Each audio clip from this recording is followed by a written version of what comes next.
kynnum glæsilega nýja samlokusíma frá Samsung, Galaxy Z Flip 7 og Galaxy Z Fold 7. Kynntu þér málið á samsungmobile.is.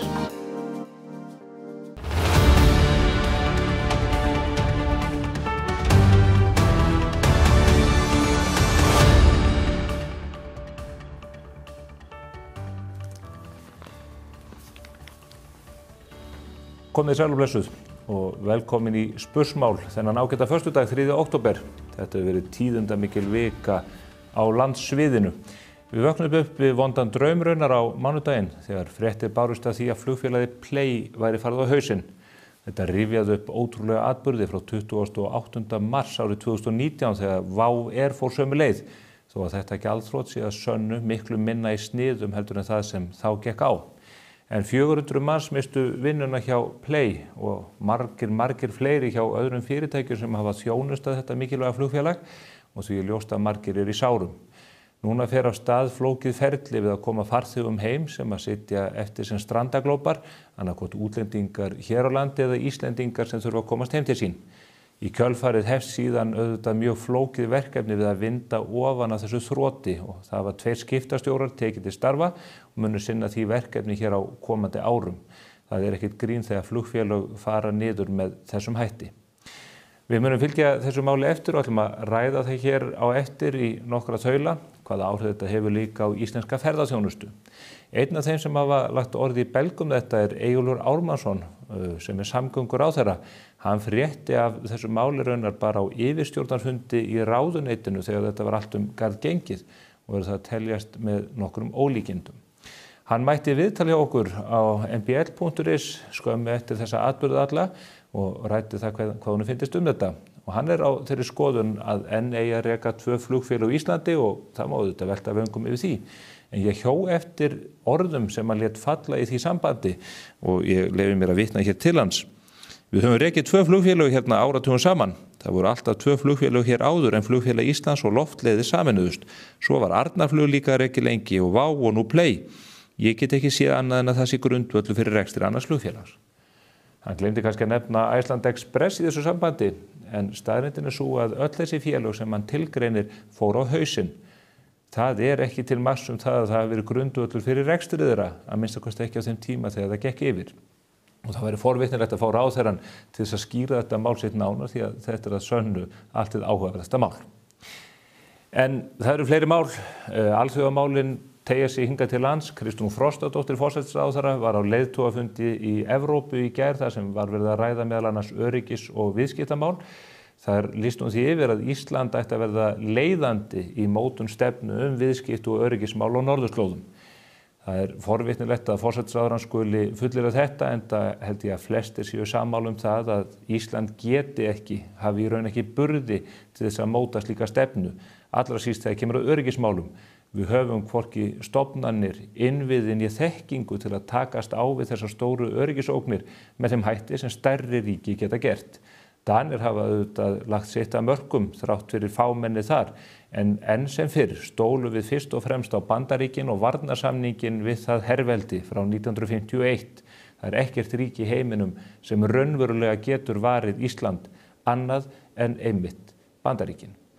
Kristrún, hún fer fyrir þjóðaröryggisráði. Þjóðaröryggisráð, það mun funda í dag.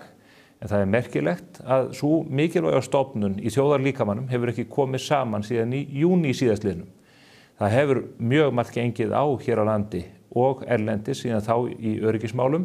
Drónar hafa farið á loft eða verið tilkynntir við Keflavíkurflugvöll rétt eins og í Danmörku, þó að málið sé stærri sniðum þar heldur en hér. Það sætir mikilli furðu að þjóðaröryggisráðið skuli ekki kalla saman fyrir nú 3. október í ljósi þessara stöðu.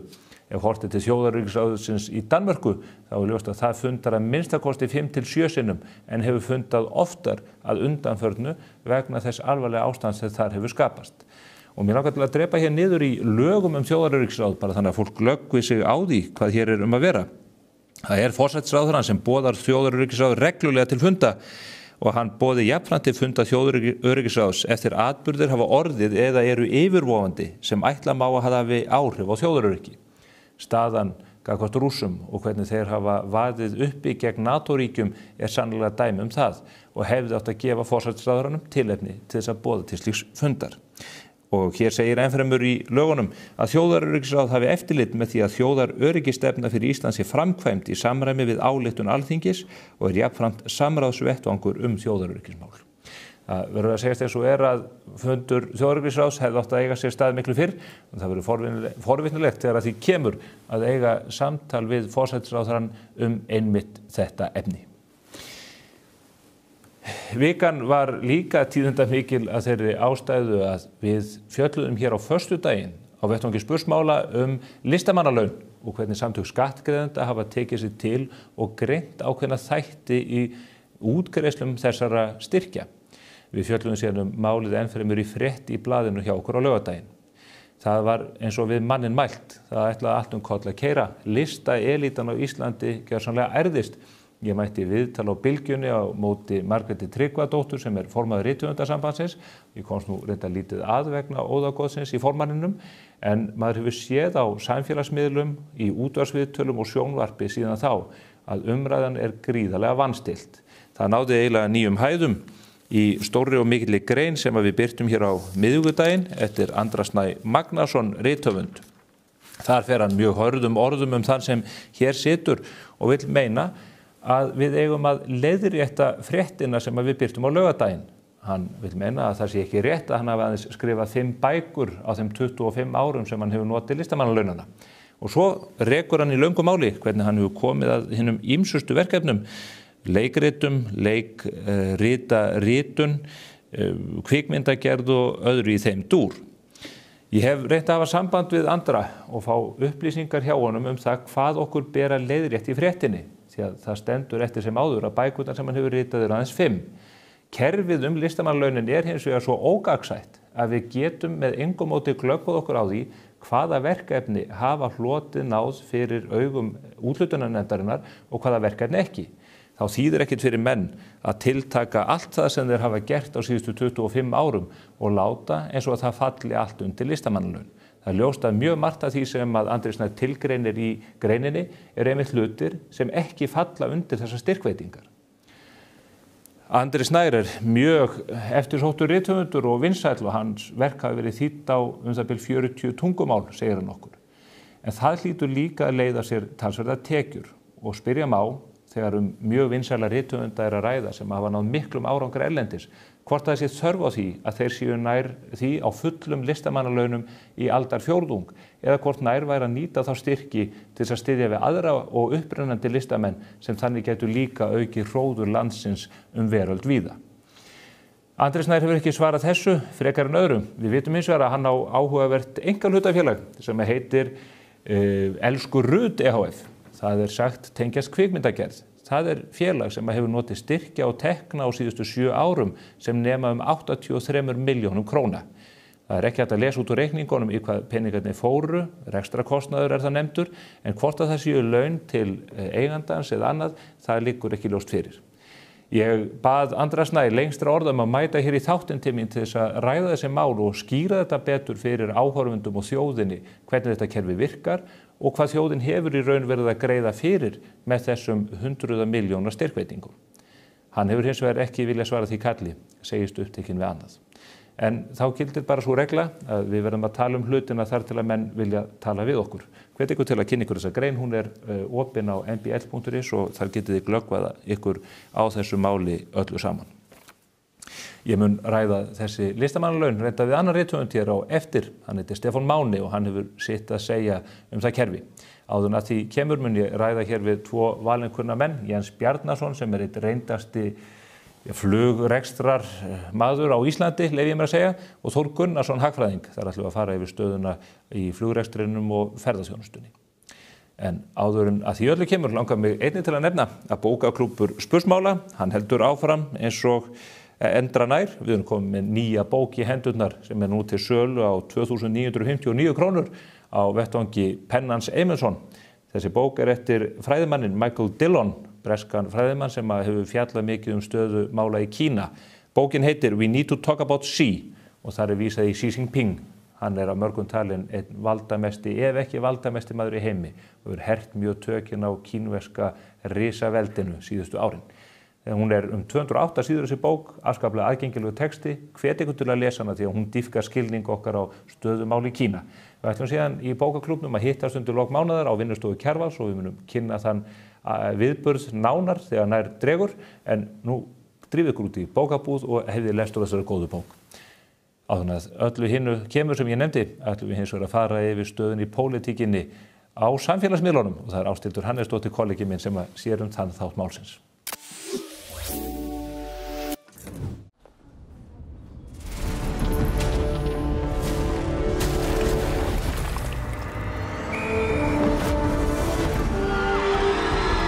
Hvern langar þig að hitta í dag? Pennin Eymundsson. Vantar þig bílavaraluti? Á Poulsen.is finnur þú bílavaralutina út frá bílnúmeri. Velur viðeigandi varaluti og pantar. Við sendum all land. Poulsen.is. Ristnan á leiðinni niður. Gott eða slæmt? Cardio. Einfaldari útgjöld. Málaðu heimilið í þeim lit sem hugurinn girnist með kópalinnmálingu, svansvottuð og íslensk framleiðsla. Máling. Klæddu bygginguna í stíl með álklæningu frá Límtré Vírnet. Íslensk framleiðsla, nýsköpun og áratuga þekking. Kynntu möguleikana á limtrevírnet.is. Crazy vika að baki sem einkenndist svo sannarlega hæðum á lægðum þar sem að sorg og gleði mættust. Fall Play setti svip sinn á andrúmsloftið og stemninguna í samfélaginu, en góðu fréttirnar eru þær að í vikunni stóði við kjördæmavika hjá þinginu og þeir dagar eru sko eitthvað allt annað en gleðisni sorg. Þingmannakjörðin fær þá að leika lausum hala og upplefa alveg glás af gleði í kjördæmum sínum veitt og breytt allar trissur. Gummari og Alma Mö skemmti sér allavega mjög vel í vikunni og greinilegt að Alma leynir svolítið á sér því að hún rústaði Gummara í ballskák. Og ballskák biljard eða púl eða snóker eða eitthvað svona borðspil eitthvað með kúlum. Ég veit ekkert hvað þetta er. En sennilega hafa þau bara ákveðið að gerast frekar alþýðleg í kjördæmavikunni og gerðu sér bara heimsókn á okkur snóker og púlstofu því að sko þau vita að þar snúast hjól atvinnulífsins svo sannarlega. Inga Sæland verður ekki síður í stuði í kjördæmavikunni enda eru svona dagauppbrot kærkomin hjá jafn líflegum einstaklingum á henni. Sjáu bara hvað henni þótti framandi að fá að mynda handjá lögreglunnar á höfuðborgarsvæðinu. Hann er alveg ómögulegt að lesa í svipinn á henni og vita hvað fari í gegnum hausinn á henni þarna. Er hún hrædd eða er hún spennt? Eða? Já, það er ómögulegt að vita. En ég get allavega sagt ykkur það að við erum ekki spennt fyrir tillögu hennar að yndislestri vikunnar. Þar sem hún mælti með ykkur í vandaðri og velskrifaðri grein eftir þýska stálið. Já, bara sama þegið, elsku Inga mín. En svo tókst Ingu að espa Jón Gnarr upp, eða kannski var það hann sem espaði hana upp. Ég veit það ekki, þetta er allt sama súpan af þessu fullorðins ADHD sem reyndar má alls ekki gelda niður með lyfjum. Þjóðin þarf á uppátækjum þessara gleðisprengja að halda, það er löngu orðið ljóst. En allavega þá voru þau bæði í gír og bara marseruðu, dönsuðu og sungu hvern krók og kima í Reykjavíkurkjördæmi suður. Var ég búin að segja gleðisprengjur eða?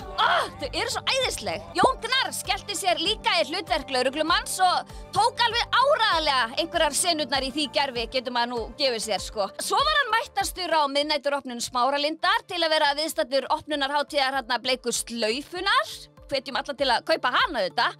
En að sjálfsögðu var hann bleikastur og flottastur og hefði líklegast sést utan úr geimnum ef hann hefði ekki gert alla sjóeika með þessu myndskeiði. Jesús! Maður er bara orðinn ringlaður hérna. Kay Frost fekk líka að testa löggubúning og tekur sig alveg einstaklega vel út. Hún myndi sóma sig í hvaða búningi sem er. Hún er bara einhvern veginn þannig. Í vikunni þá var hún að chilla eitthvað með forsætisráðherrum Bretlands, Kanada og Ástralíu og naut sín bara mjög vel í þeirri kallasúpu og það var ekki annað að sjá en að þeir hafi notið sín líka. Og útsinnisins. Já, en það er náttúrulega ekki ástæðulaus að Kay Frost enda á listanum góða í vikunni. Áhrifamesti einstaklingurinn, eða svona næstu því. Næstum því eins og að vera bæjarstjóri einhvers staðar í Bandaríkjunum. myndi ég halda. En við erum mega stolt af henni Strúnu okkar. Áfram þú. Simmi Dabbi horfði í baksýnisspegilinn og myndist þess að 10 ár eru frá því að hann losaði gjaldeyrishöftin. Mikið sem hann ánægður með sig kallinn og hann má líka bara alveg vera það, langt flottastur. Ég að labba, labba, labba, ég að labba, labba, labba, labba, labba, labba, ég að labba, labba, labba, down the memory lane, down the memory lane, down the memory lane. Já, og það alveg frábært fyrir egoið. Takk fyrir þig, Simmi Dabbi. Tokka Gunn var á faraldsfæti í vikunni eins og vanalega og talaði fyrir tómum sal á allsherjarþingi Sameinuðu þjóðanna. Hella góð ræða hjá Kellunni, sko. Sem reyndar fáir hafa heyrt, því að það virðist vera svolítið fámennt þarna í salnum. Jæja, það þýðir ekkert að velta sér upp á því, bara upp og áfram. Koma svo! Hinn 950 Beggi Óla ákvað helgina að halda afmæliskórunina á hausnum á sér, en leggja þingflokkformannskórunina á hilluna. Já, ég veit ekki alveg hvað ég að segja þetta. Ég held að verði mikill söknuður af Begga í þessu hlutverki. Og já, hún Hildur Sverris, hún staðfestir það. Hún hendi nefnilega í alveg mega sæta myndafærslu í kjölfar þessara fregna og lýsti strax yfir Beggasakni. Hún náttúrulega líka sæta innan sem utan, já. Hins vegar etja nú kappi varaformannskórununa, þeir miðflokksmenn, Beggi Baby og Snúli Másson, hörku slagsía þar á milli. Nei, slagsía, ég meina slagur, hörku slagur. En ég meina varaformaður miðflokksins, hver það? Já, maður veit það ekki. Var það Simmi Dabbi? Var hann bæði varaformaður og formaður eða? Ég þekki það ekki. En hvað með Siggu And? Hún þá ekki bara nýr þingflokksformaður eða hvað? Bara ekki Karl Gauti. Allt nema Karl Gauti. Ég bið ekki annað. Sanna lá undir feldi eða allavega undir teppi í vikunni. Ætli hún fari ekki fram fyrir VG í næstu kosningum bara. Svandís og félagar, þau eru allavega með einhverju smá lífsmarki þessa dagana. Æsi spennandi. Ísdrottningin útúðaði miðborginni í vikuna og fekk bátt fyrir frá fyrrverandi borgarstjóra Degi B. Eggertsinni sem bauð henni svo í göngutúr borgina svo hann gæti nú bara sýnt henni öll meistaraverk sín. Túristagildruna og líflausar byggingar sem eru bara Guðrúnu alls ekki að skapi. Hún gat auðvitað ekki þegið þetta göngutúraboð því að hún var að liffa og njóta, eins og maður segir, í útilegu, svona eins og maður gerir á haustinn. Herði, svo kom bara Þórhallur Gunnarsson eins og þruma úr heiðskýru lofti og flengdu þau bæði, þau Guðrún og Dag, á beran bossan.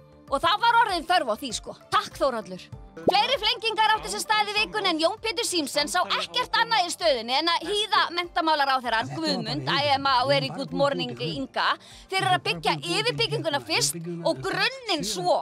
Ég meina, halló, ding dong, engin heima eða? Stefnuræði bingoðu góða sem Alþingi hrindi af stað við þingsetningu gerði allt vitlaust og fór þáttakan fram úr björtustu vonum, sagði enginn aldrei. En bingo þáttakan, hún borgaði sig allavega fyrir Heiðrúnu Völu sem var dregin út á handahófi og fekk í staðinn hústúr þingið að launum. Woohoo! Geðveik verðlaun! Herði, svo skráning hafin á landsþing miðflokksins. Litla veislan! Jæja, það allavega ekki hægt að láta sér vanta og það það nokkuð. Þið skráið ykkur og við sjáumst þar. Sjáumst stress, ekkert stress. Bless, bless! Nú fylgir glæsilegur kaupauki með nýjum samlokusímum frá Samsung. Kynntu þér málið á samsungmobile.is. Ert þú búinn að kíkja á fitnessport.is? Fjölbreytt úrval af fæðubótarefnum fyrir fólk á öllum aldri. Fitnessport.is. Fyrir fólk eins og þig. Ég búinn að leggja heldingspening í þetta. Nýtt í sjónvarpi Símans Premium. Reykjavík Fusion komin í sjónvarp Símans Premium. Nú getur þú prófað litinn áður en þú málar. Voila! Prófaðu mitt rými á húsa.is, húsasmiðjan. Góð hljóðvist gríðarlega mikilvæg þegar kemur að velja á vinnustað. Hjá A4 bjóðum við upp á fjölbreyttar og vandaðar lausnir fyrir hvaða rými sem Hafðu samband eða kíktu í heimsókn og kynntu þér hljóðvistarlausnirnar sem henta þínum vinnustað. Já, ef að þetta innslag Ásthildar kemur okkur ekki í helgarstuði þá veit ég ekki hvað. En það eru önnur mál sem við þurfum að taka þér fyrir, kannski ekki eins upplífgandi en mikilvægt þó.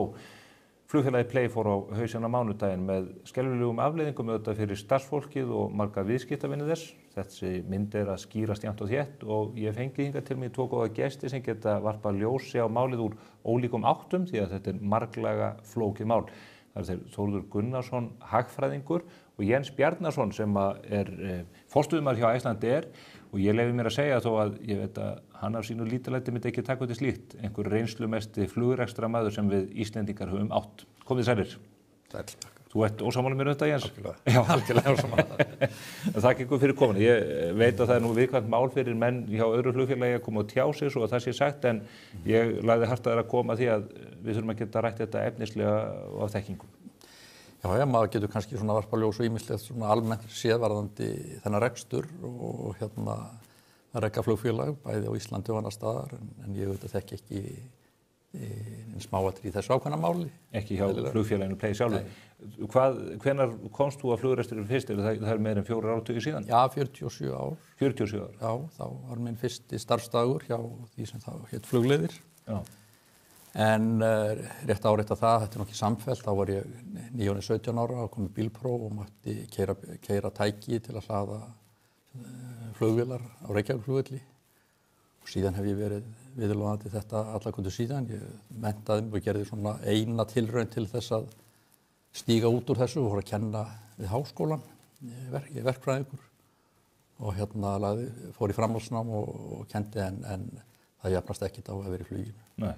Og sogaðist inn í það aftur mjög fljótt. Þegar þú sogast aftur eftir þetta hliðarspor, hvaða vélum var verið að beita hér á milli landa á þeim tíma? Það voru nú aðalega, það hef ekki verið, þetta var ennþá arfleið frá gömlu loftleiðum og flugfélag Íslands, það voru Boeing 727 vélar og svo TC-8 vélar. Maður kynntist því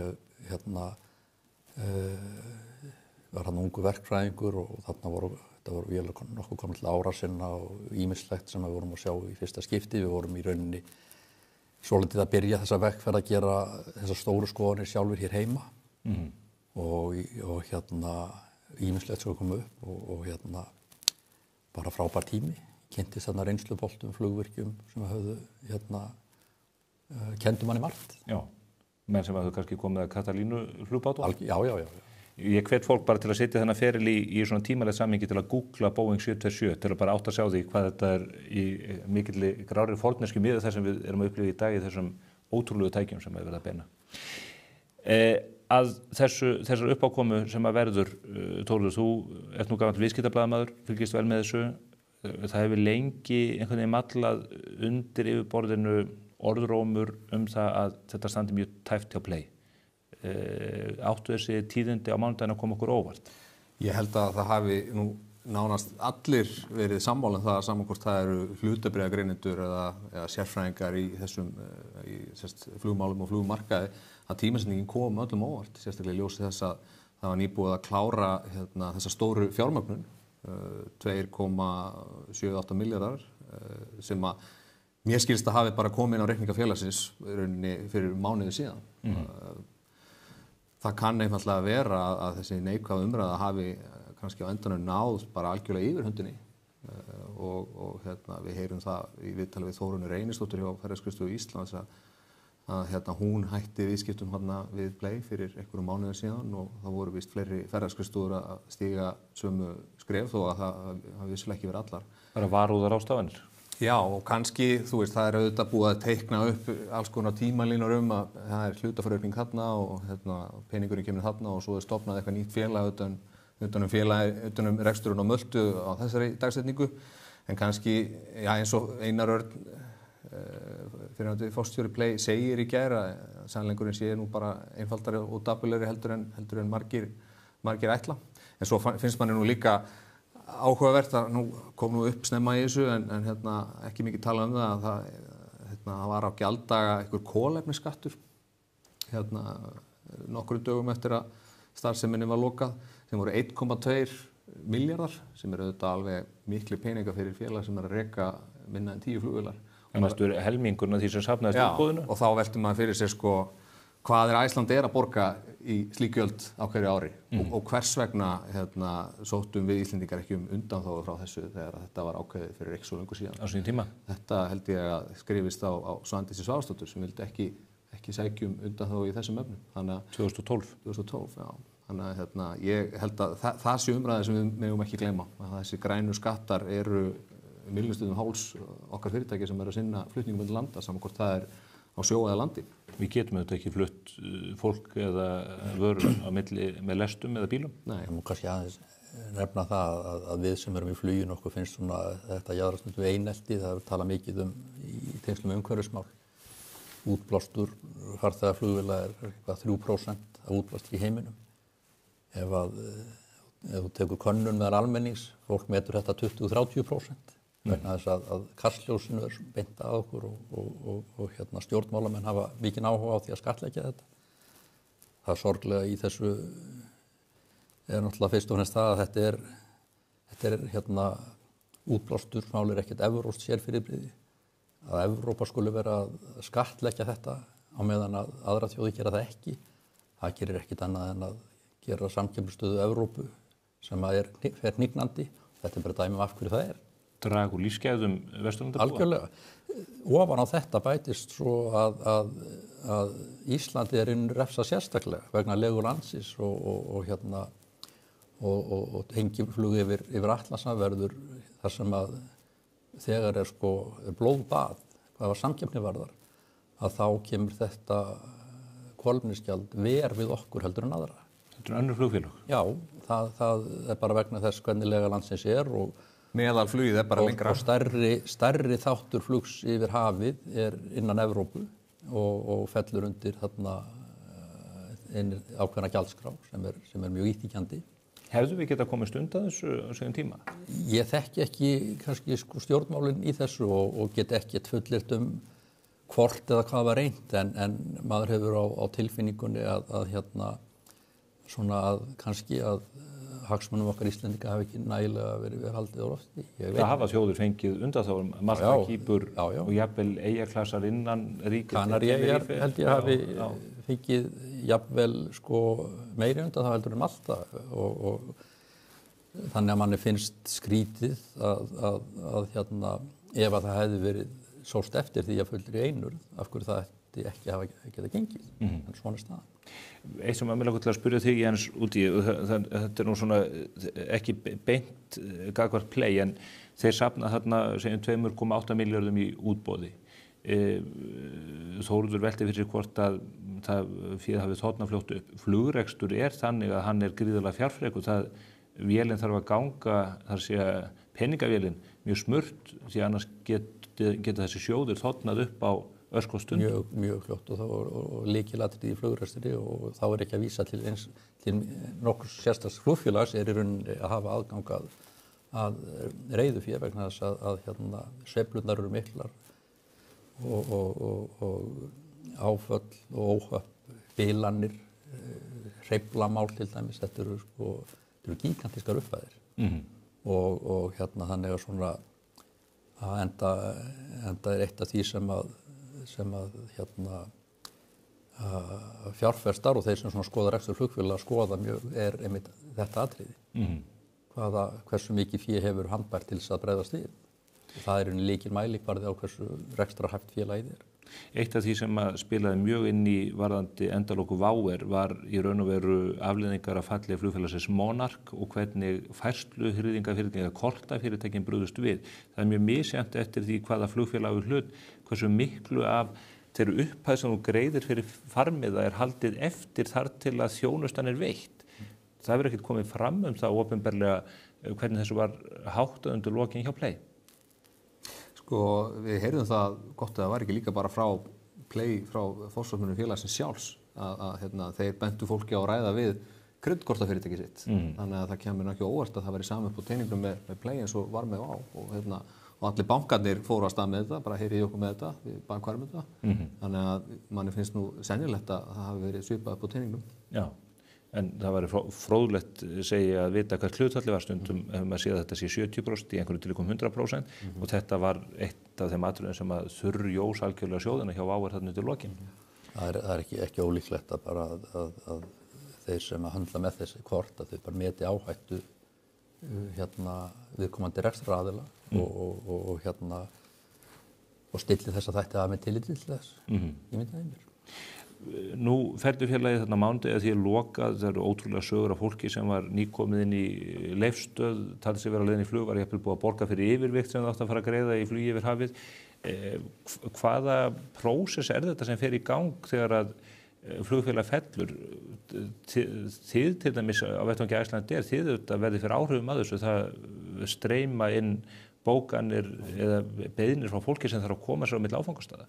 Já, það sem gerist er það að þau flugfélög sem eru að fljúga sömu leiðum finna það fljótt að það er verið að sækjast í þessi sæti sem eftir eru sérstaklega svona í nærtímanum því að þetta er að gerast núna, skilurðu, þetta er bara... Fólk er komið út á völl. Og þá eru oft á tíðum bara vélar full bókaðar og lítil tækifæri til að bóka sig og þau sæti sem laus eru miklu færri heldur en sá hópur sem að verður fyrir skakkaföllum út af niðurfellingu. Stundum stíga stjórnvöld inn í og óska eftir því að önnur félög greiði sérstaklega götu þessa fólks. Það var gert þegar Vá féll, ef ég man rétt. Og alþjóðasamtök flugfélaga, IATA, þau beina því til annarra félaga að sýna þessum málum skilning og það er svona álitið bara gott PR fyrir industríið, fyrir flugbransan að áhrifin verði sem minnst. En auðvitað er það þannig að önnur félög, hvort sem það er Icelandair eða eitthvað annað, að það getur náttúrulega ekki farið að sérverðleggja eða taka á sig einhvern kostnað út af svona skakkaföllum. Þetta er auðvitað, við höldum að fljúga okkar flug og ef að kemur beiðni frá stjórnvöldum að bregða sérstaklega við, þá skoðum við það og viljum gjarnan liðsinna þessu fólki. En þetta hefur áhrif á fjárstýringuna. Fjárstýring í flugi er mjög virk og verð tekur mikið mið af eftirspurninni. Það var aðeins kvartað undan því að verðmiðar hefðu hækkað. Er það ekki bara eðli markaðarins þegar svona á í hlut? Það er sko þessi tekjustýring þegar það verður eftirspurnin til flugi. Þannig að þessi líkon sem eru á bakvið þetta, þau veit ekkert að Player eða eitthvað félag er að fara. Það sér bara að það er eftirspurnin til flugi. Þetta er sjálfvirkt? Já. Og það er ekkert flugfélag í áætlunarflugi sem hefur ekki svona tekjustýringu, virka tekjustýringu. Það er bara eitt af lykilatriðum þess að reka flugfélag í dag. Og það er mjög erfitt eða bara, ég vil segja ómögulegt að fara að taka eitthvað sérstakt tillit til einhverja einstakra farþega, hvernig þetta er í dreifukerfum út allan heim.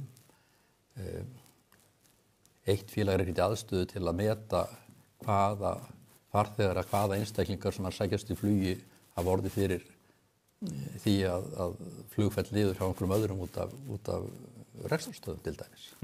Það er útilokað. Þannig að það sem gerist eðlilega, og það er bara liggur hlutarnins eðli að þegar nærdregu brottför, vélin fyllist meir og meir, þá verða sæti dýrari. Það er bara rekstramódelið. Það er ekkert, og þannig virkar þetta hjá öllum. Það sitja ekki allir í sömu verðum í samskonar sætum, það þekkja menn náttúrulega. Play var ekki mjög stórt félag að búa að vinda mikið ofan að þessu. Er flugmarkaðurinn fljótur að gleypa þetta verkefni eða við sjáum við eima eftir að þessum vanda lengi? Ég er nú kannski ekki alveg með það er auðvitað margir sem áttu panta með Play eitthvað fram inn í framtíðina en þetta er ekki, held ég, að þeirri stærðagráðu að það séu gerðar einhverja sérstakar ráðstafanir, sett upp einhver aukaflug eða eitthvað slíkt. Ég held að það leiðakerfi sem til staðar er ekki bara Íslandi, ég meina við erum með 32 flugfélaga fljúga hingað, að það geti svona jafna þetta út. Sópa þetta upp? Já. Horfum aðeins á breiðari myndina, Play fellur, 400 manns missa vinnuna, einhver 100 manns í tengdum greinum eða þjónustu við hjá Airport Associates og slíkum á Keflavíkurflugvelli. Hvaða áhrif hefur þetta á hagkerfið Ísland til skemmri tíma litið? Við horfum kannski bara á það sem eftirliður þessu ári og fram á vorið. Erum við að fara að sjá mikla niðursveiflu í ferðaþjónustunni út af brotthvarfi þeirra? Ragnar Már Gunnarsson sem hefur nú lengi vel greint ferðaþjónustuna, hann var svona að setja þennan atburð núna fyrir vikunni í samhengi við þegar WOW Air fór í þrot þarna fyrir 6 árum síðan, eða 7 árum. Og svona þegar hann stilti WOW og Play upp svona hlutfallslega þá svona leiddi hann líkur að því að sko ferðamönnum til Íslands gætu svona kannski næstu 12 mánuðum, þeir eru kannski 100 til 150.000 færri en ella, sem nú svona hlutfallslega ekki mikið. En ef við horfum á sko hver ferðamaður kemur með inn í landið að meðaltali, sem er svona ekstra bilinu 200-300 krónur, fyrir eftir því hvort þú tekur með gistinguna og hótelið og allt sko. Nei, gistinguna og flugið segir. Þá er þetta einhvers konar gjaldeyris tap upp á kannski 25-30 milljarða sem að væri kannski svona hægt að einhver tala til að slá á, sagt án ábyrgðar, en þetta er bara eins og ég segi miðað við 100.000 manns og einhverja meðaleyðslu.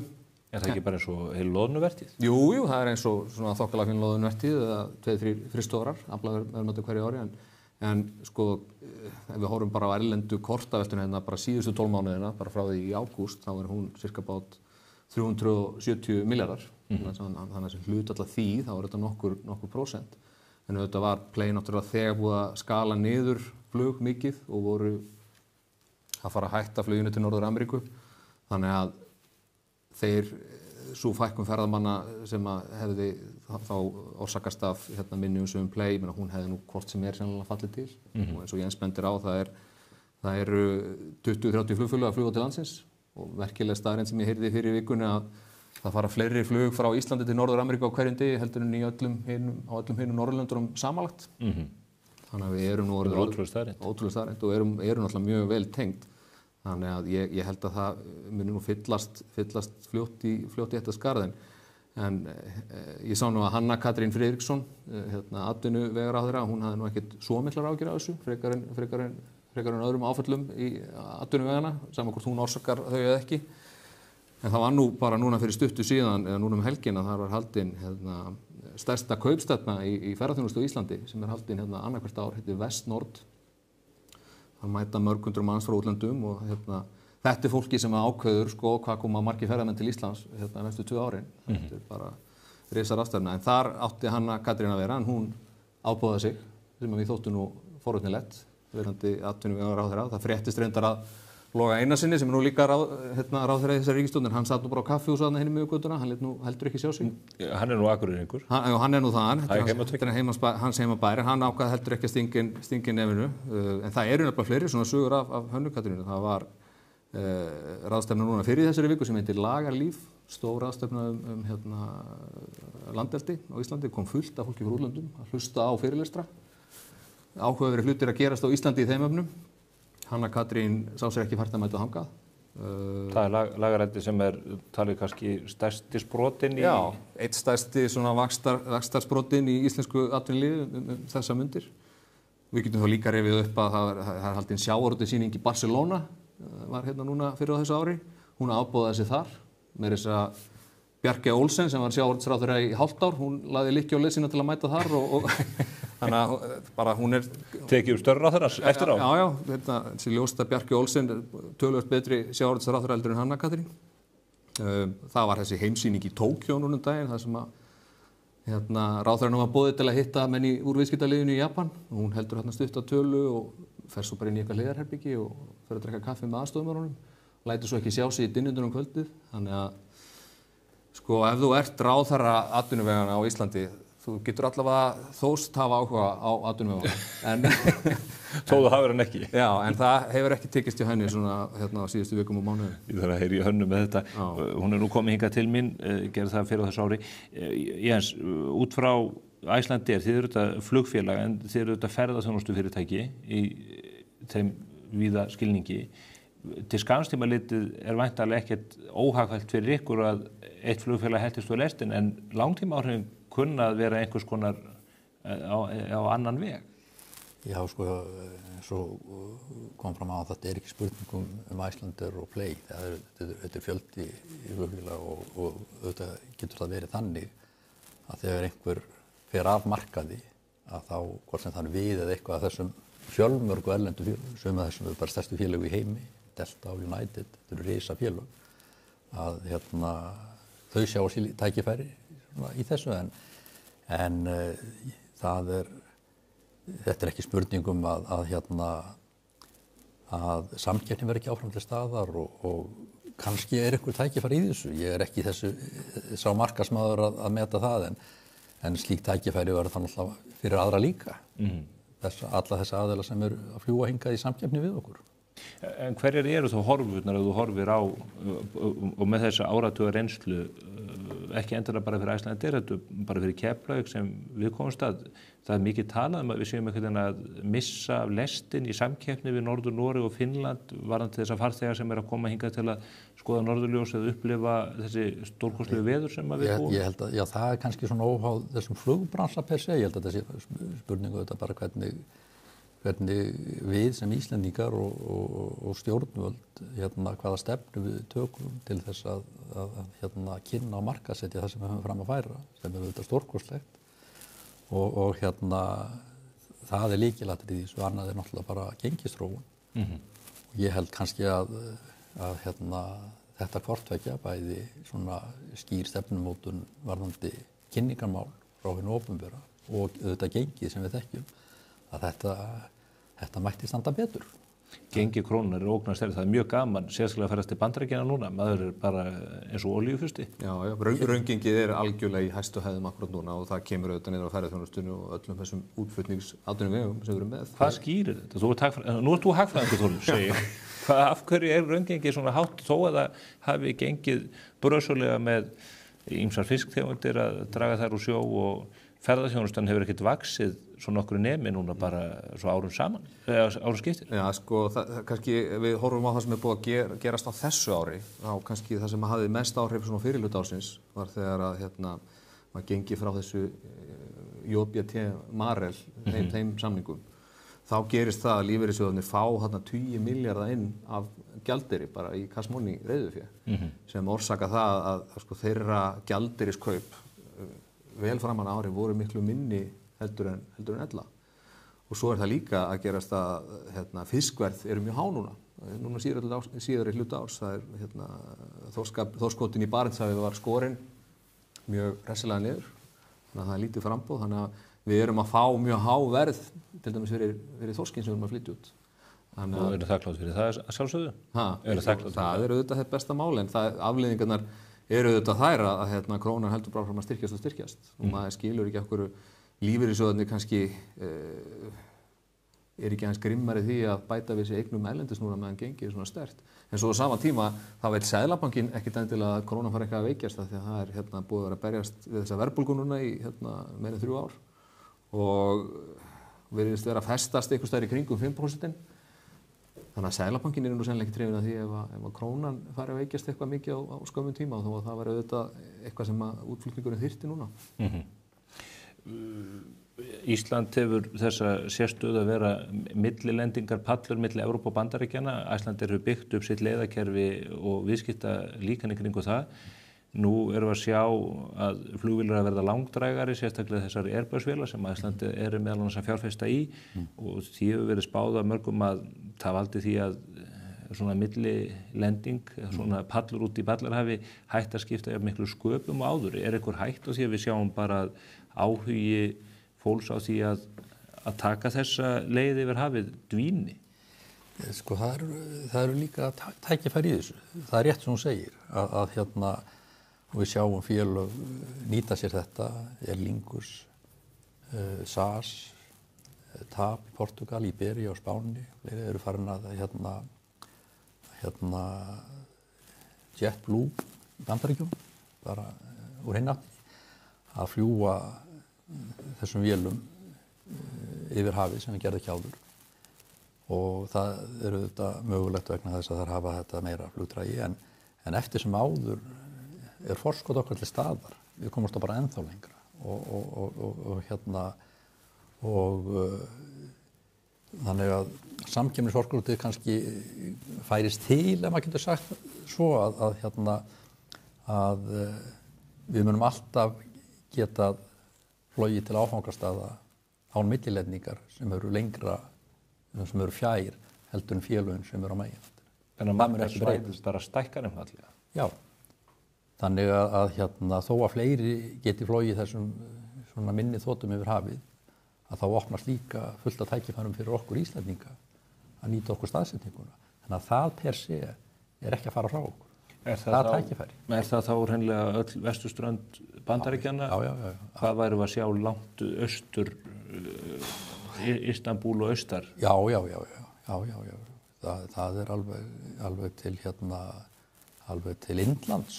Þú veist, ef á þessum jóþotum? Já, þú getur alveg flogið í flogið 10 tíma flug og inn til Karíbahafi, Mexíkó og þannig að þetta breytist. Þetta verður öðruvísi dýnamík, öðruvísi tækifæri, forskot sem þú hafðir að einhverju leyti minnkar en það opnast tækifæri lengra í burtu. Já.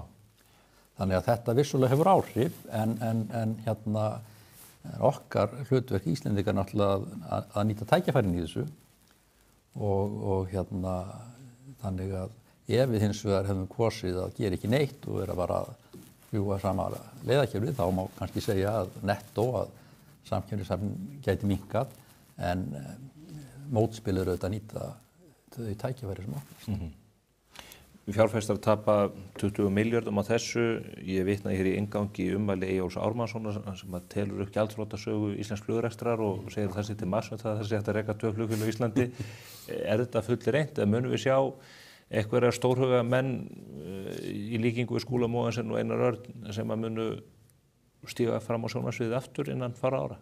Ég held að það sé alveg hægt að reka fleiri en eitt flugfélag frá Íslandi en það hefur bara kannski verið reynt aðeins oft að fara að gera nákvæmlega það sama og Icelandair að gera. Það kannski þarf að, ég veit ekki hver þessi nýja hugmynd er en það hafa nú einhverju sagt að það sé alveg hægt að gera en þetta þarf bara að vera einhver ný nálgun ekki vera að keppa á verðum á sömu leiðum.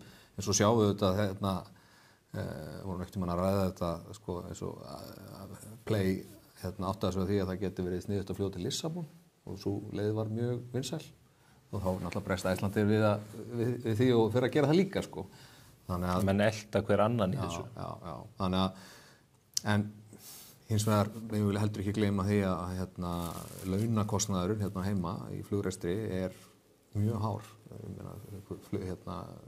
Flugfreyja á EasyJet kannski að fá 15.000 € ári í laun á meðan flugfreyjan hjá Icelandair er að fá 80.000 € eða hvað það er með allri yfirvinnu.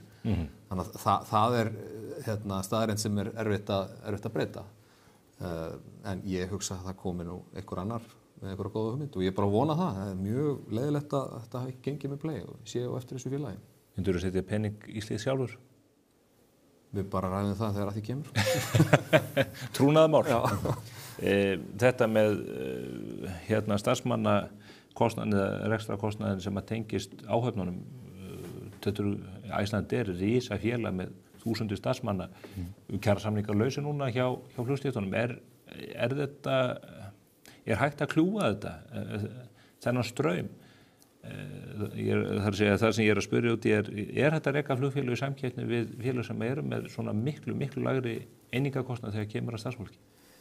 Það er auðvitað mjög erfið, Ísland er bara, kostnaður á Íslandi mjög hár, það er ekki bara þetta dæmi sem þú nefnir, það er bara almennt séð og þess vegna náttúrulega við tek undir það með Þórði að það verður alltaf erfitt að reka flugfélag jafnvel til og frá Íslandi hver svo sem það er í samkeppni við Wizz Air og EasyJet og slík félög, það er alveg ljóst.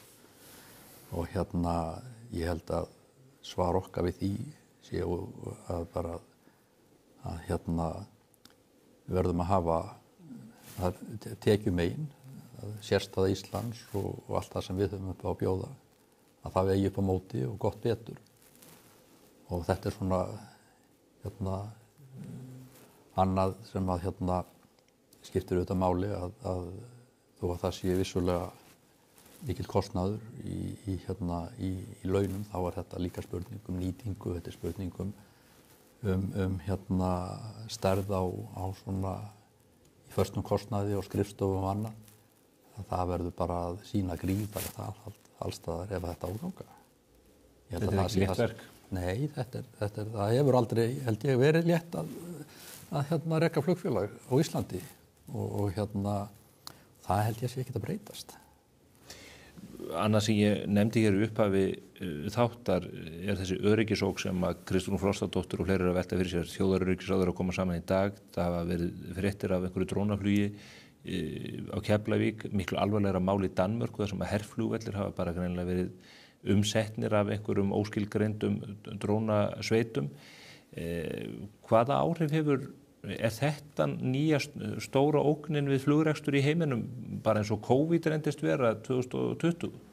Já, þetta er ákveðin hlutir í þessu og drónar eru vissulega eitt og það er svona þetta alþjóðaregluverk. Það var ekki tilbúið að takast á við það, menn vissu ekki þetta. Það er að finna þessu stað og setja þessu einhverja skorðu til að trufla ekki flugumferð. Það hefur gengið á ýmsu í því. Og einstakir flugvellir, einstök lönd, svæði hafa verið að setja sig í sínir eigin reglur með misjöfnum árangri. Það vonandi stefnir í rétta átt þar. Það eru fleiri ógnir í þessu. Fólk er að beina leysigeislum að flugvélum bara í einhverjum óvitaskap.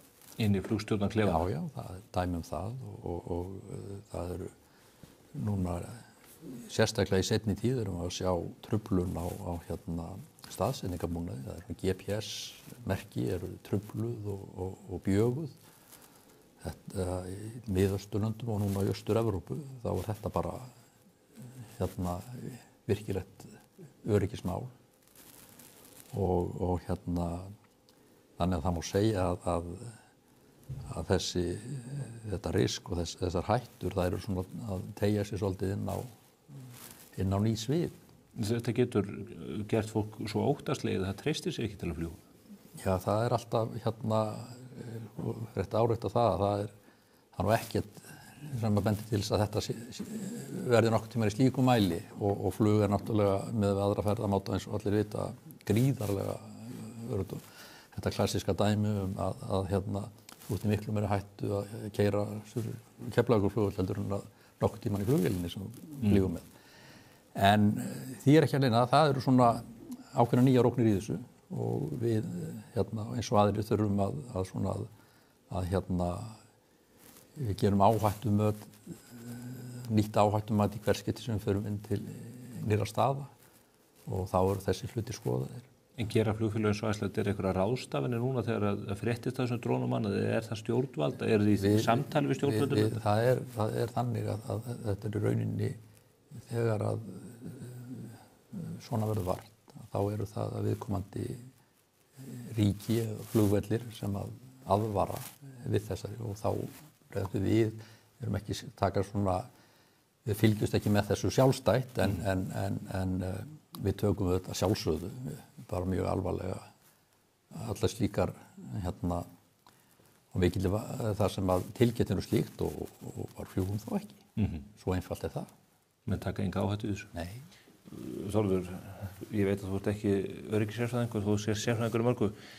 Sérðu fyrir þér að þetta getur orðið ógn ef að þetta breiðist út og flugvellirnir verða fyrir meira áreiti eins og dæmið í Danmörku ber vottum? Já, það verðist vera að það sé raunin eins og þú segir réttilega, þá veit ég lítið öryggismál og dróna en ég get hins vegar komið með eitt þessu tengt þetta er ekki bara drónandi sem fljúga í loftinu, þetta er líka þeir sem er ofan í sjónum og ég heyrði sögu af fyrirtæki í Noregi sem að framleiðir svona neðansjávardróna sem eru notaðir til að skoða torfur af ýmsum fisktegundum og skipskrokka og annað slíkt til að í staðinn fyrir kafara. Núna er eitthvað fyrirtæki í Noregi sem hefur búin að vera í fínum business með þetta, selja dróna inn í svona verkefni, er allt í einu komið með bara stærri pantanabók að hefði getað látið sér dreymum af því að núna þarf að fara að fylgjast með neðansjávarstrengjónum líka. Þetta voru eins og pantanabókin hjá Marel. Já, næstu því. Þannig að það er bara nýr iðnaður í kringum þetta? Já, þessi iðnaður mun væntanlega vaxa hratt á næstu misserum.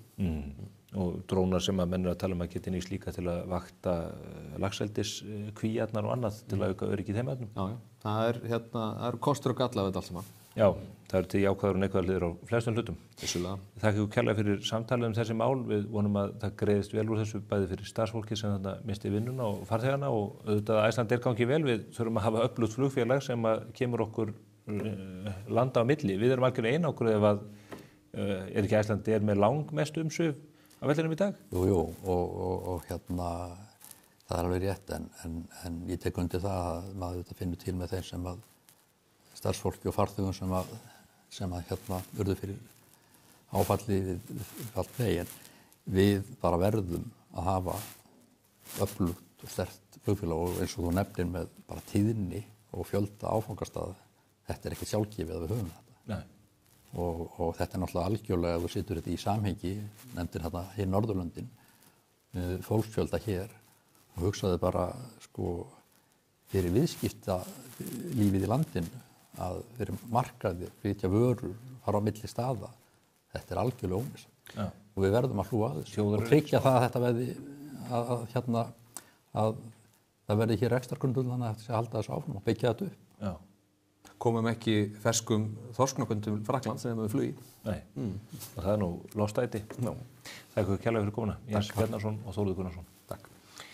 Við fællum þetta að tala flugfélögin en munum auðvitað taka þetta til frekari skoðuna hér á komandi vikum gerir ég ráð fyrir. Ég hins vegar ekki alveg hættur. Ég ætla að halda áfram að ræða við ykkur listamannalaunin. Andri Snær Magnason treystir sig ekki til að koma hér og ræða þessi mál. Hann getur ekki útskýrt fyrir okkur hvað það er sem við höfum að leiðrétta í fréttum sem við höfum flutt að listamannalaununum. Ég held að allt sem við höfum haldið fram þar sé nú bara rétt og satt. En ég hef fengið hins vegar hingað í hús til mín annan rithöfund sem hefur skoðun á listamannalaunum og mikla reynslu af því að sýna af sér mikil afköst í bókaritun. Það er Stefán Máni, fylgist þið með. Meinhollur, ljúffengur og sívinsæll. Þú kemst á toppinn með Eyjabita. Með Garmin fylgist þú með hverju skrefi og árangri. Það eru allir vegir færir. Garmin búðin Ögurhvarfi, garmin.is. BPO-innheimta er þínu fyrirtækja kostnaðarlausu. Hafðu sambandi síma 454 7000. BPO-innheimta þjónusta í þína þágu. Subway hefur aldrei hljómað svona vel. Láttu okkur sjá matinn í veislunni. Subway, ferskleiki er okkar bragð. Lexus RX. Komdu og reynslagtu RX 450h Plus Plug-in Hybrid. Þín býður óviðjafnaleg upplifun. Lexus Kauptúni. Við hljótum að fagna umræðum menninguna, listirnar, listamannalaunin og útgáfuna. Við stefnum inn í eitt mest spennandi tímabil ársins hvað það varðar. Þegar jólatónleikar og jólabókaflóðið fara að taka á sig mynd. Við munum að sjálfsögðu taka á því hér á vettvangi spursmála og svo auðvitað á nýjum menningarvef blaðsins á mbl.is sem hefur vakið mikla eftirtekt og gleði menningarsamfélagsins. Þar er verið að vinna gott starf. Ég hef fengið hingað til minn mann sem að ég lengi haft í hyggju að spyrja spjörunum úr. Hann heitir Stefán Máni og er einn af frægustu og eftirsóttustu rithöfundum þeirra kynslóðar sem að ég tilheyri næstum því. Blessaður og sæll. Sæll og sæll. Ég leyfi mér að segja þetta, ég er auðvitað aðeins yngri en þú, en við erum af svipuðu svæði. Þú ert ættaður úr Borgarfirði? Borgarfirði og Snæfellsnesi. Og ert alinn upp á Snæfellsnesinu? Já, Ólafsvík. Þú á næsta ári ert að halda upp á rithöfundarafmæli? 30 ára afmæli. 30 ár. Þá liggur beinast við að spyrja áður en lengra haldi, hvað eru þetta margar bækur sem þú hefur gefið út? Eftir 3 vikur verða þær orðnar 29 á 29 áram. Það er einu ári? Já, að meðaltali. Já, stundum fleiri, stundum færri? Stundum engin og stundum 2 og einhvern tímann kannski 3 ár, ég er ekki viss. Kemur 30. bókin út árið 2026? Já, ég lofa því. Það er loforð? Já. Mér langar til að spyrja vegna þess að þú ert með þetta sérstakann bakgrunn af rithöfund að vera. Þú kemur, svo sem eins og margir Íslendingar utan á landi, þú byrjar mjög ungur að hasla þig völl sem rithöfundur. Ja, 26 ára, jú, það er svona ekkert, jú. Það er fyrsta bókin, hún kemur út. Það er þá 1996, já. Og hvað er það sem að drífur mann frá Ólafsvík út í það að skrifa bók? Það bara frábær spurning, skal ég segja þér. Af því að ég heltist fljótt út úr skólakerfinu og kláraði ekki menntaskóla og svo framvegis og var bara að vinna í fiski og byggingavinnu og svo framvegis. Og var eitthvað svona eftir tvítut var eitthvað aðeins að fikta við að skrifa ljóð og eitthvað svona, en bara fikta.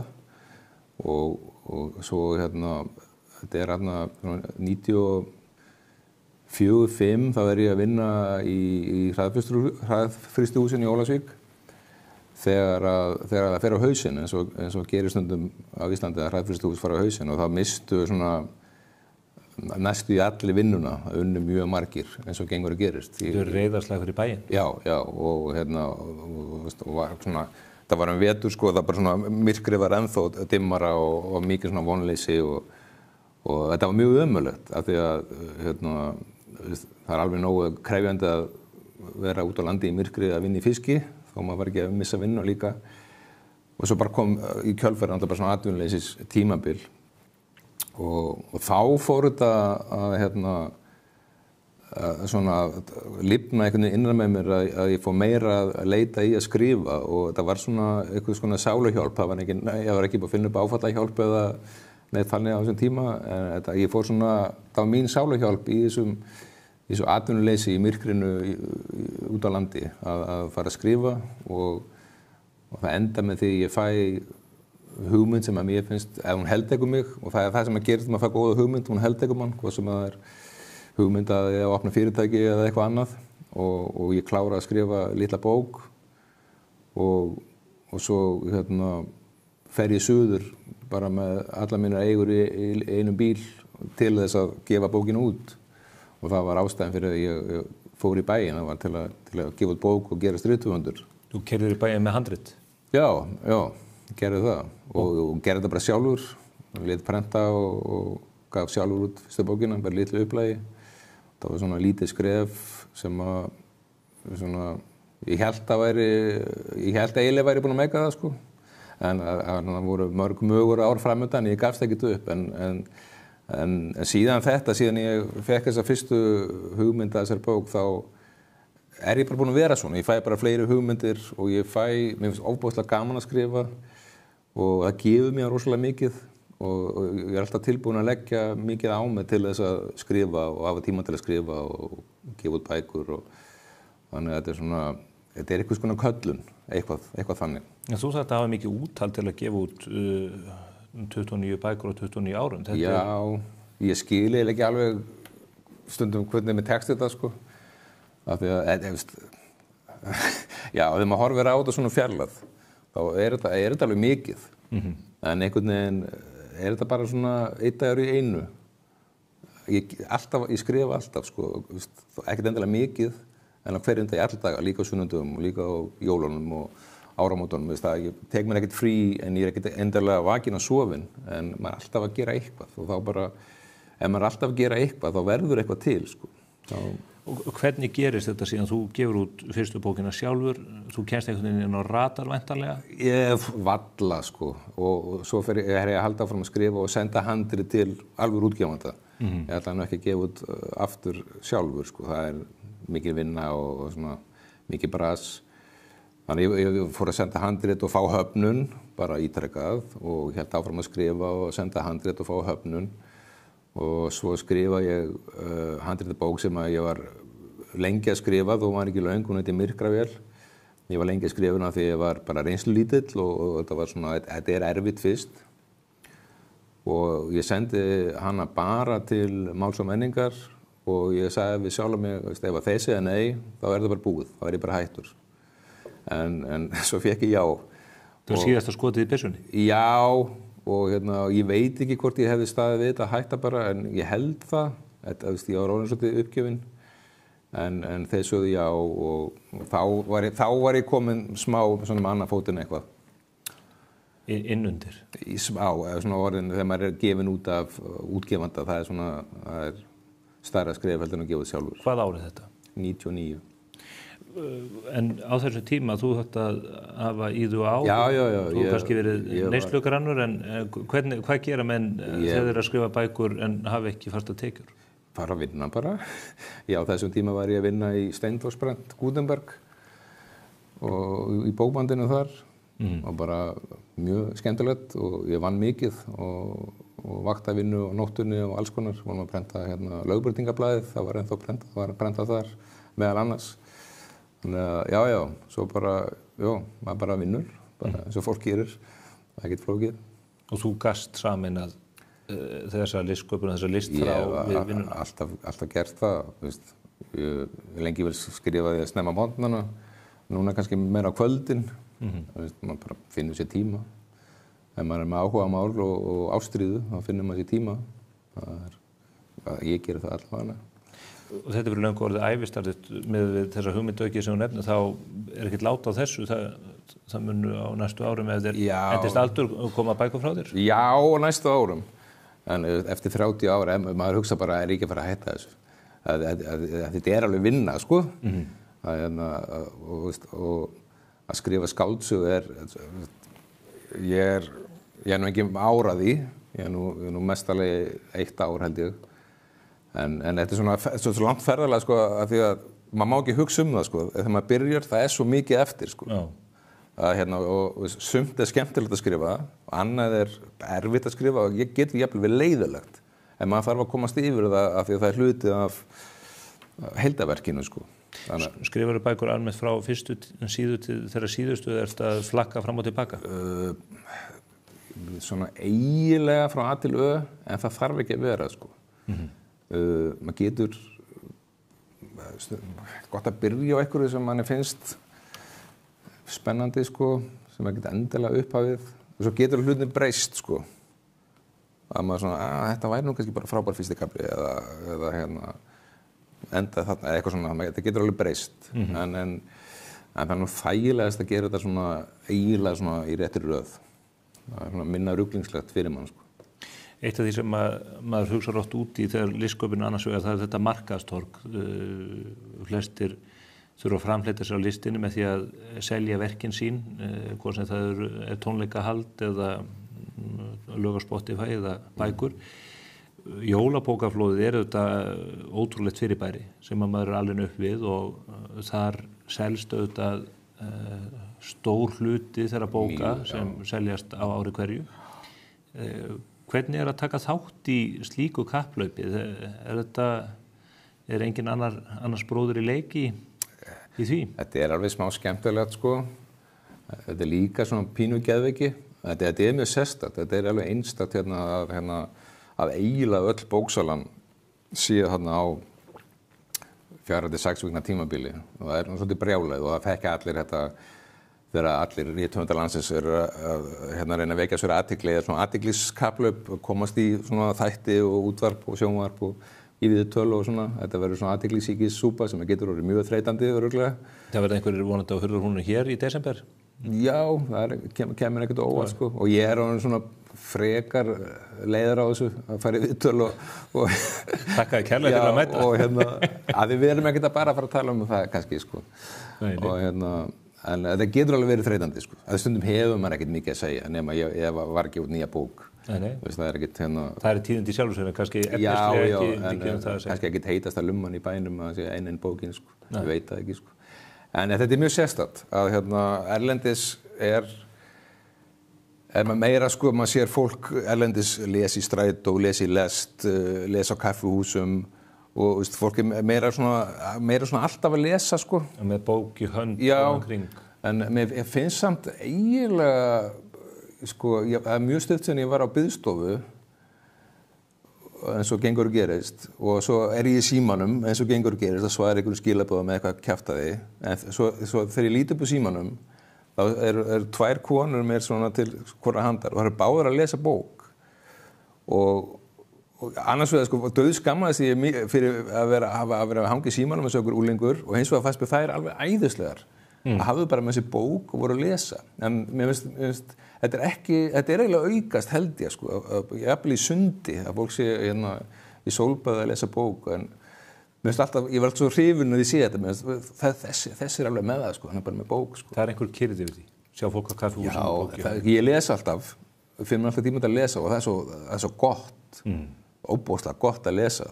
alveg eins og þegar maður að hanga í símanum maður þreyttur, þá finnur maður bara að heilinn byrjar að steikjast, sko. Þú veist, það engin velja, þetta bara svona eitthvað, en lesa, það bara svona, sérstaklega maður lesa góða bók, sko.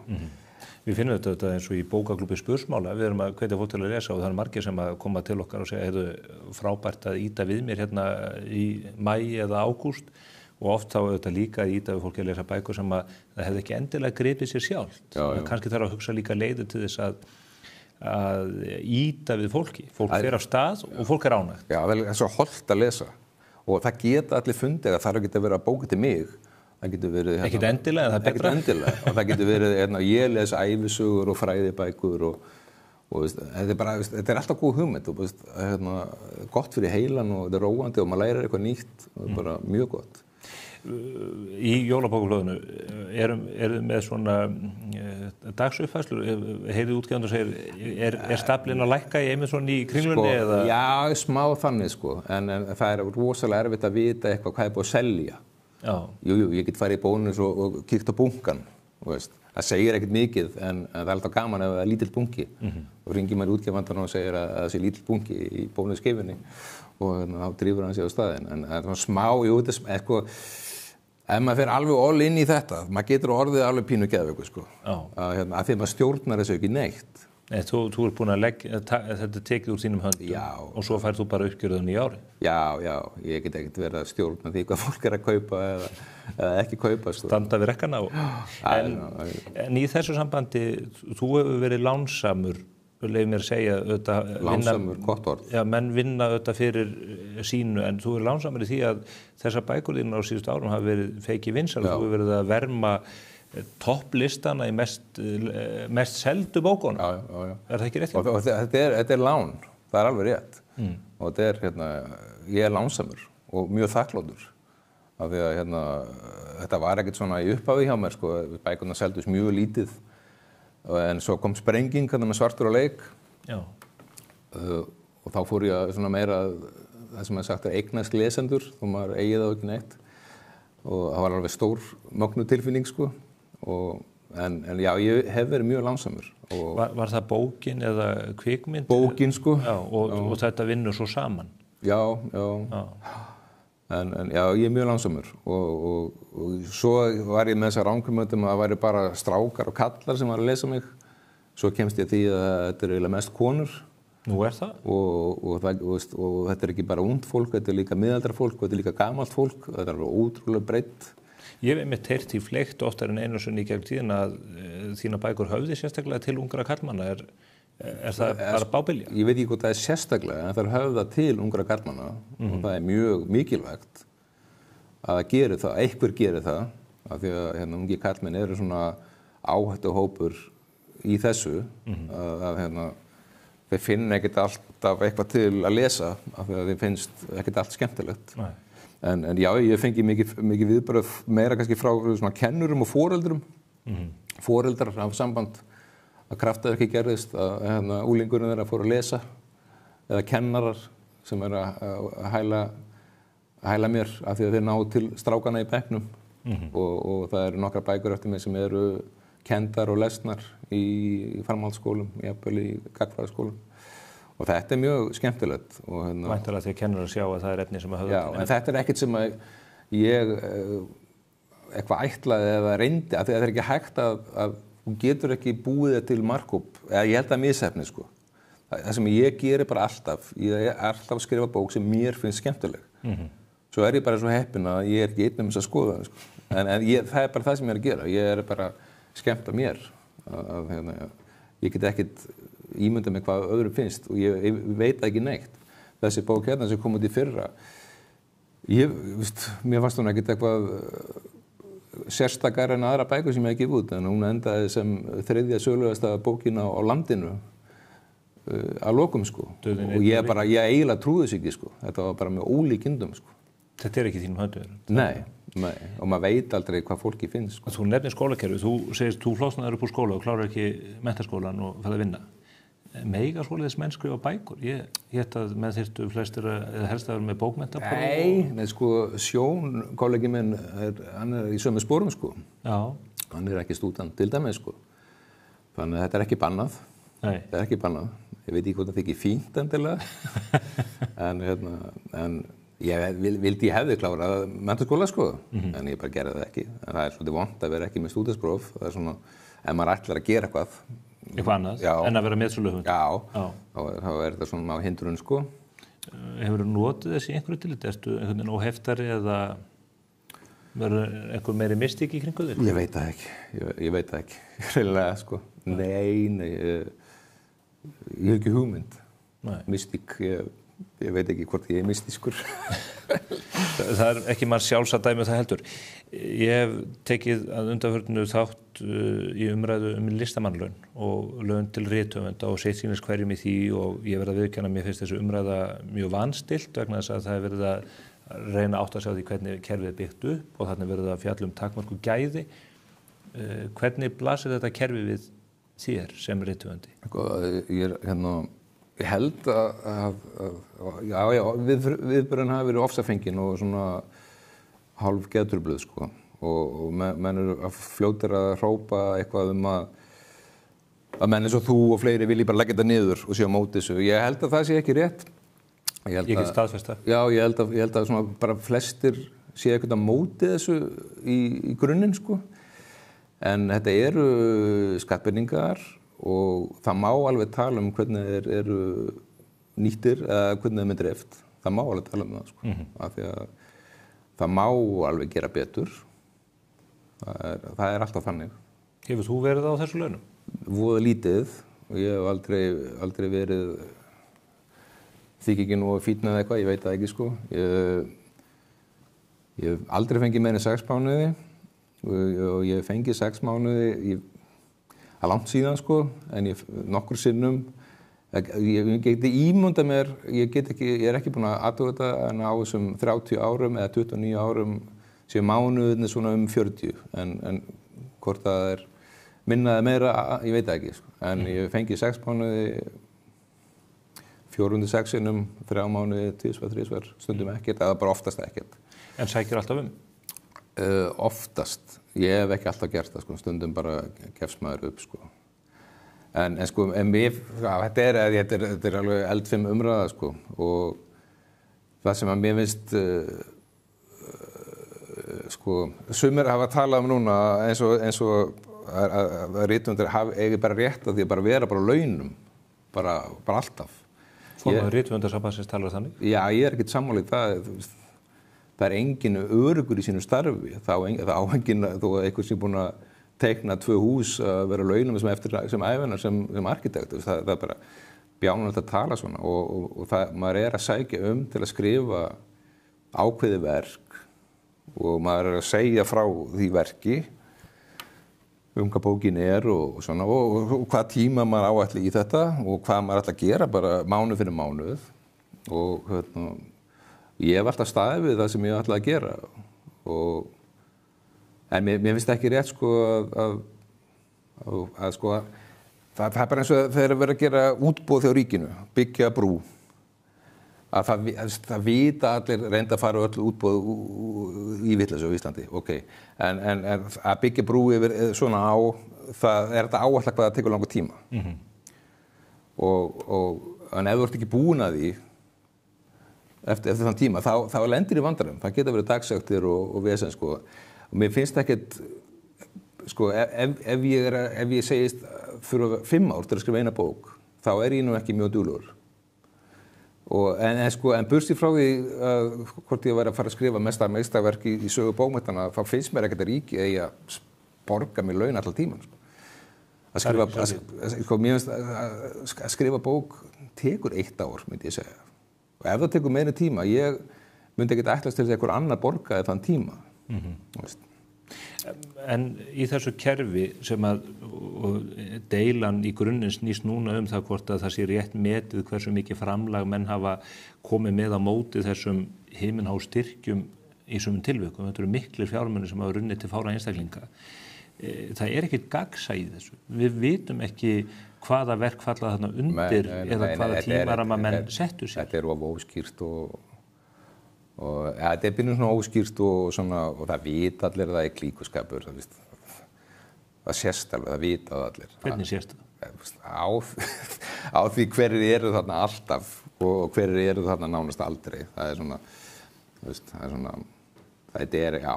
En það ekki, þá rökin eru bara að þetta séu bara bestu höfundarnir? Þetta er það fólk sem við ættum að vera að veðja mest á, eða? Það eru örugglega einhverjir sem eru á þeirri skoðun, sko.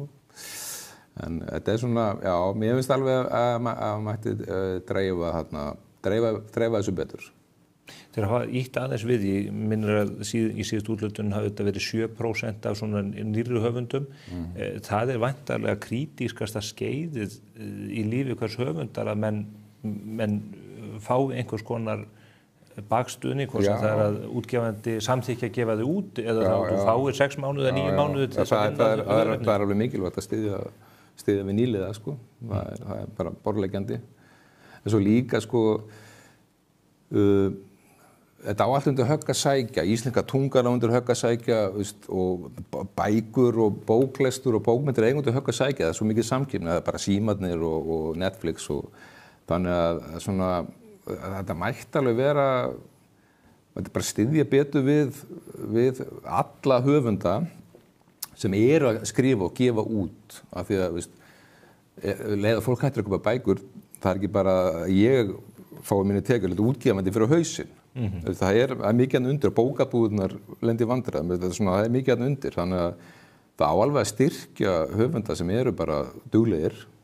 Er þá ekki afkasta hvati í kerfinu? Það virðist ekki vera, sko. En þetta skiptir alveg máli, ef við ætlum að hafa bókmyndir og tungan, hún er í hættu, það er bara barnaskapur að halda öðru fram. Þannig að það má alveg styrkja þetta, mér finnst það, en það á svona að vera praktískt, þú veist. Aðalatur er einmitt að geta átt samtal þetta til þess að kerfið verði betra, til þess að þetta komi í veg fyrir spillingu og annað og vænta. Það er ekkert, já. Upplýsingagjöf getur ekki verið hinnu illa í þessu. En svo bara, ég hef ekkert verið á spenanum og þar með ég alveg með góða sjálfsvirðingu og ég þarf ekki að skammast mér fyrir neitt og það getur enginn bent á mig og sagt að ég sé ykkur afæta. Ég er bara svona, ég er stikfrí, það er ekki búið að skemma mig með einhverju degri, sko. Nú, ég hef nú eitthvað verið sakar það að tala menn sem afættur, en það bara eru hugtök sem hafa verið mjög framhætti. Já, en þetta er svona, sko, ég myndi ekki kæra mig á að vera bara á listamannunum. Mér myndist það bara of mikið, Það er of mikið í land. Já, stuðningur er fínn, en að vera bara haldið uppi, ég vil ekki að neitt haldi mér uppi, ég er bara vinnandi maður. Nærðu að framfleyta þér á listinni? Nei.